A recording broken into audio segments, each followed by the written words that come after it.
Mardi 7 octobre 2025, bonjour à tous et bienvenue sur la revue des titres des journaux de ce jour.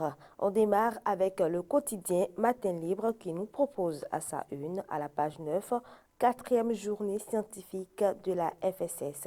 Plus de 2000 personnes consultées. Toujours à la page 9, pléthore de candidats à la candidature à LD.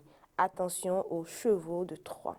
À la page 3 du journal, mission possible, redéfinir le service sans limite. UBA célèbre la semaine du service client 2025. À la page 5, célébration de 2 ans d'action panafricaine. Gabin à l'oignon dresse un bilan ambitieux de la CACU. 9e et 10e journée des éliminatoires de la Coupe du Monde 2026. La liste des guépards convoqués à la page 4 du journal.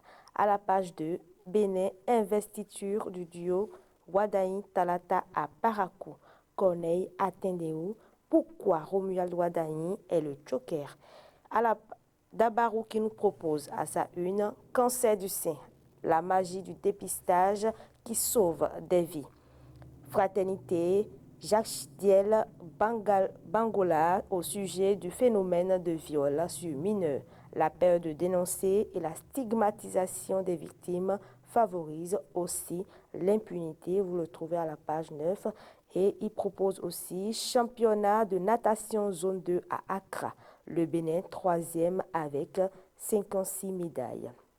Le matinal qui nous propose à sa une, à sa page 2, pléthore d'ambition de candidature à la présidentielle de 2026. L'opposition entre cacophonie et capitulation. 10 ans après son décès, Mathieu Kérékou, une ombre qui éclaire le Bénin à sa page 11. Ensuite, les 4 vérités. Candidat de la mouvance à la présidentielle de 2026, Romuald Wadaï fait une promesse à Talon, ceci à sa page 3. Le grand jury qui nous propose aussi investiture du duo Wadaï Talata à Parakou. Le progressiste Angelo Awandino salue l'audace des partis de la mouvance présidentielle.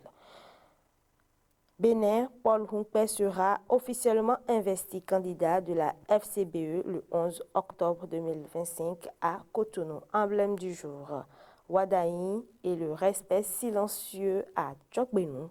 Voici qui nous propose. Ensuite, Béninois libéré qui nous propose à sa une plus de 34 candidats à la candidature démocrate. Yahi piégé, déçus et dépassés. Les LD viennent de rater le principal rendez-vous de 2026. On revient sur le quotidien Matin Libre pour rappeler la une des titres. 4e journée scientifique de la FSS, plus de 2000 personnes consultées, pléthore de candidats à la candidature à LD. Attention aux chevaux de Troie. Mission possible, redéfinir le service sans limite. UBA célèbre la semaine du service client 2025. Célébration de 2 ans d'action panafricaine, Gabin à l'oignon dresse un bilan ambitieux de la CAUCU. 9e et 10e journée des éliminatoires de la Coupe du Monde 2026, la liste des guépards convoqués. Bénin, investiture du duo Wadaï Talata à Parakou, Corneille Atendéou, pourquoi Romuald Wadaï est le joker. Et c'est tout pour cette revue des titres. Merci de nous avoir suivis. N'oubliez pas de vous procurer votre journal Matin Libre pour vous informer.